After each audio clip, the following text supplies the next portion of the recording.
sıralar. Yandım, küle döndüm ben.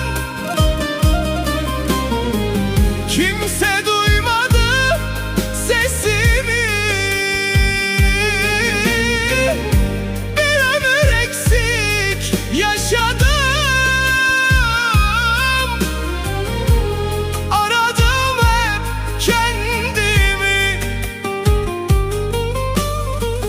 Takvimler değişse bile değişmiyor kader yazım.